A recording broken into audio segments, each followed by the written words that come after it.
नमस्कार, मैं Mukul Singh Chauhan. CBSE board परीक्षाओं को लेकर लंबे समय से चल रहे संशय पर आज विराम लग गया।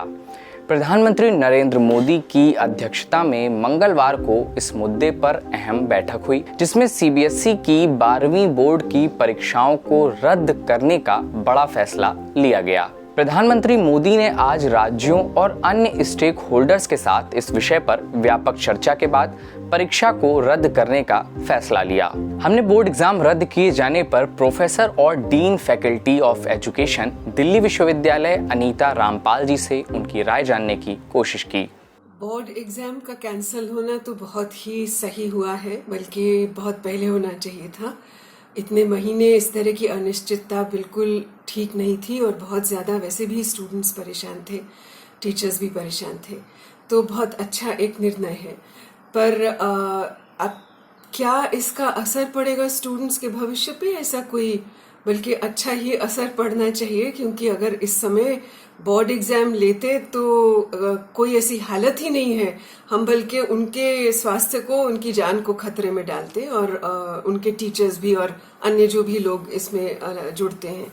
तो ये जो बात है कि स्टूडेंट्स आगे क्या करेंगे, पर अभी जिस तरह से उनका काम रहा है पिछले 2-3 सालों में, और अगर उसका मापदंड रखा जाए और उस पर आकलन किया जाए और ये तय किया, जैसे 10वीं का है कि स्कूल को कहा गया है कि आपके पिछले कुछ सालों में इस विषय में इस तरह के नंबर आए हैं, आपका इस तरह का एक औसत है, तो आपकी जो आप नंबर अब दे रहे हैं, जिस भी तरह से आप आकलन करते हैं, आंतरिक जो आकलन आप करते हैं, तो उसको ध्यान रखिए कि वो इस रेंज में रहे, उसका आपका ये एवरेज था, तो वो एक सही भी रहेगा, उपयुक्त रहेगा और उसमें स्टूडेंट्स के लिए फेयर भी रहेगा। तो उसमें मुझे नहीं लगता कोई चिंता है, क्योंकि चिंता तो ये थी कि अभी किसी भी हालत में ये इम्तिहान होना नहीं चाहिए था।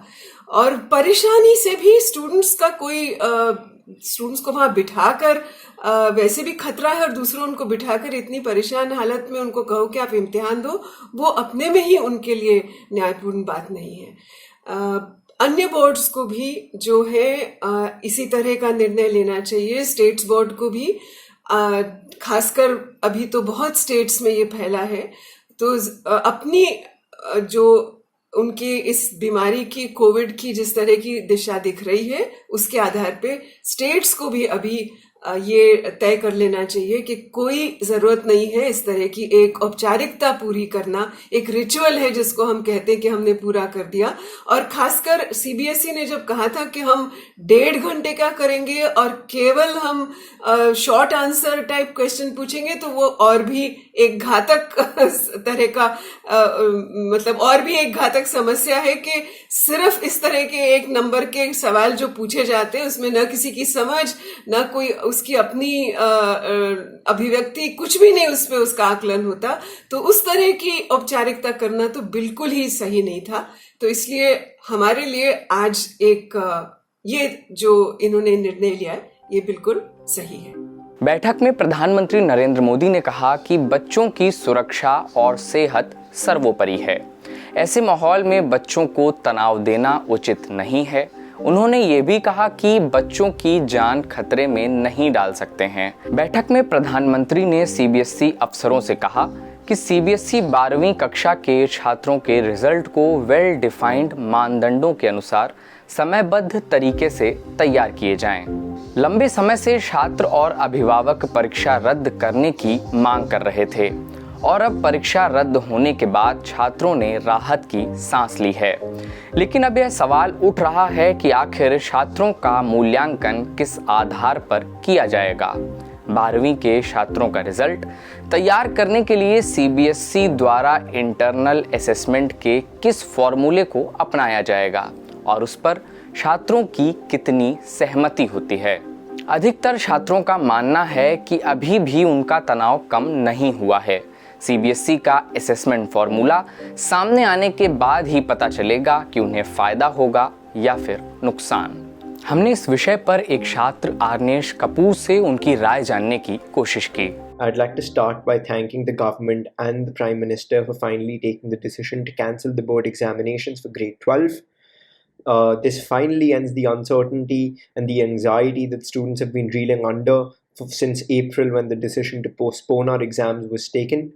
And the student community is exceptionally glad that the government has heard the voices of the students and seen reason to our arguments, where our health and safety is given more priority than our marks in an examination. The student community eagerly awaits the objective criterion that the board will develop and come out with. And we hope that that criteria keeps into mind the suggestions that have been provided by the students to the education minister, and an objective criteria that helps every student in their own endeavors. Thank you. वहीं शिक्षा मंत्री ने अपने tweet में लिखा, प्रधानमंत्री नरेंद्र मोदी की अध्यक्षता में हुई एक बैठक में छात्रों, शिक्षकों और अभिभावकों की सुरक्षा सुनिश्चित करने और 12वीं कक्षा के छात्रों के मन में चिंता को समाप्त करने के लिए यह तय किया गया है कि वेल डिफाइंड क्राइटेरिया के आधार पर सीबीएसई बोर्ड परीक्षा का परिणाम जारी किया जाएगा। सीबीएसई और आईसीएसई की 12वीं की परीक्षाएं रद्द होने के बाद अब दूसरे बोर्ड भी 12वीं की परीक्षाएं रद्द कर रहे हैं। हरियाणा, मध्य प्रदेश, गुजरात में जहां 12वीं की बोर्ड परीक्षा रद्द कर दी गई हैं, वहीं कुछ अन्य राज्य इस विषय पर जल्द फैसला ले सकते हैं।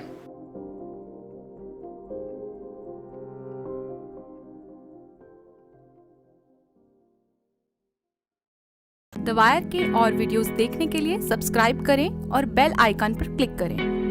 स्वतंत्र पत्रकारिता की आर्थिक मदद करने के लिए डिस्क्रिप्शन में दिए गए लिंक पर जाएं और अपनी राशि चुनें।